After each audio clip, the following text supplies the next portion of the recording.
Hello, everyone. So basically, I got the best presentation slot. People are having nap after lunch. I can say anything I want, you will not pay attention. But let me try to provide some post-lunch entertainment. It's all about the numbers, right? If you have a mining company and it doesn't produce cash, maybe you should move into the high-tech sector where it's more common. But if you are in mining, cash is the king, and that's what we produce. Well, we produce gold and silver and moving into production of copper and zinc, but the cash is an end result. Low on the cost curve, lots of cash on the balance sheet, which is more than enough to cover the remaining few months of building a flotation plant, again, to move from the production of gold into production of copper. Shares today trading at around 15, 16 pounds. Analysts believe we should be about 21. Our NAV per share at consensus pricing is closer to 40. So there's plenty of upside from organic growth opportunities. We have talked about the copper market this morning. I'm not going to repeat myself, but essentially it is a long-term supply and demand disbalance that is driven by a number of sectors that are consuming copper, from traditional ones, such as construction and defense, which is a big copper end user now, as everybody in the world wants to increase their stockpiles of ammunition, etc. But going into the new sectors such as data centers and robotics. On the other side, the supply is constrained, no new major discoveries, existing mines have lower and lower grade, which means we will see higher copper prices in the next 2 years. This year, I will probably see some downward movements in the copper price as inventories have been built up and the war had effect on the demand. But going forward 2-3 years, I will not be surprised if you'll see 15,000. At some point, there will be cap on copper price growth, because if the relationship between copper and aluminum goes, let's say, above 6 times, there will be switch into aluminum alloys in certain copper applications, such as low voltage wires. So what do we do with ACG? We find a good asset, we buy it at a good deal, finance, invest, improve, generates lots of cash, return the cash to shareholders, and repeat the exercise.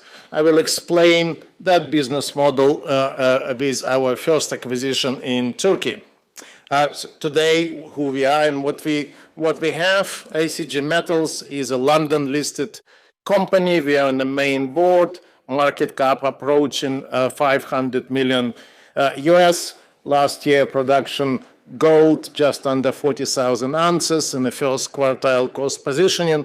This year is a transformational year for us. We're moving into production of copper from the middle of the year. But this is an investor conference, so really the bottom line is what this means for my investors. I originally launched ACG as a SPAC about 3.5 years ago. As you can see, my SPAC co-sponsors did really well with 9 times return over these 3.5 years. SPAC IPO investors are those the public funds that put money into the SPAC escrow. I returned them that money plus 8% interest in a year after we raised it. So the returns are somewhat smaller, but this is a convertible arbitrage funds. They're happy with this type of stuff.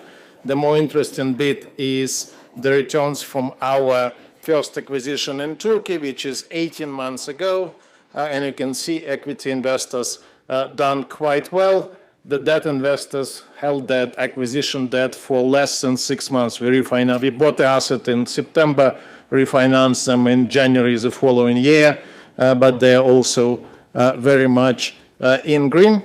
3 months after the acquisition, we raised $200 million in bonds, and these bonds are trading today at 109. So the bond investors are also feeling very happy, chasing me to give me more money, which I'm so far refusing until we need it for the next acquisition.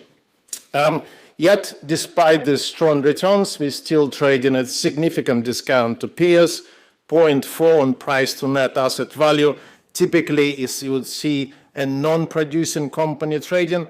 The reason is we are, new kid on the block, 18 months years old, and as we move into first production from our flotation facility, we expect that discount to close. So there is still 2 or 3 times upside from existing business before any kind of M&A blue sky additions. I do have a strong group of people that we put together to back the business. For example, Henny Foyle used to be head of copper at Anglo American. He's the guy who built all of these copper mines that Glencore and BHP wanted to buy. I have Mike Pompeo on the board. They say there is no such thing as a former spy. He used to be head of CIA in the first Trump administration, head of the State Department. It does help when you move into the more risky jurisdictions globally. I have good advisors, including the legend in our sector, Robert Friedland, and Hong Kong well-known mining investor Warren, who used to run money here for Mr. Li Ka-shing in the sector. The management team is high caliber, but the bottom line, and I guess in this slide, is that I put a very solid group of people together to run a much, much bigger company. Today, we have a mine on the western side of Turkey, so no, we are not impacted by the Iran war, and we don't bear the increase in diesel prices because our mining is done by our mining contractor with a fixed price per ton. On top of that, we are connected to the Turkish electricity grid. 70% of electricity generation in the country is hydro, so we have not seen an increase in our electricity consumption, electricity prices either. Gediktepe is a high grade, I would say very high grade, open pit copper and gold mine, polymetallic deposit, which means low cost of production. As you can see, we're in the first quartile in the global cost curve. In gold, we're in the second quartile now in this transitional year in copper, but we know how to manage costs. Last year, we reduced our C1 cost by 18%, which is a good result of the tight cash management and also depreciating lira in the country. Just one other example of how good it is to be and have a high-grade mine. Typically, over 2% is what you see in underground, not in the open pit that we have in Turkey. We have 3 types of ore in the deposit: oxide, the stuff that got access to where the elements, nature elements, have influence over the ore, got oxidized, easy to process in a heap leach facility. We are producing gold and silver doré from oxide ore. The first half of this year is about 17,000 ounces of gold and silver that we will produce, and then our own oxide ore will come to the end. We will substitute that with third-party ore that we're in discussions to continue utilizing our heap leach facility. The main part of the deposit is a sulfide. We're starting production from sulfide ore in the middle of this year. And then in between them, there is so-called enriched ore, transitional ore, which in the original BFS study was classified as waste. Well, it's a great waste. It's 2% copper waste. And we have selected the technology to process this waste, which will add significantly to both the cash flows and production. Sulfide production we have is very much on budget. It is $7,000 per ton of capacity. Typically, you would build a new production like that at 20 to 30,000 tons of capacity. As you can see on this picture, we're in the final months. Target production is in the middle of this year. Rich ore, as I said, can increase our production to 40,000 tons of copper plus. And therefore, this is kind of a summary of the business model I mentioned to you in the beginning. The net result is 4.5 times returns to my investors over the last 18 months. They're happy about that, and there is more to come. On top of the existing business, we are very much on hand for additional acquisitions.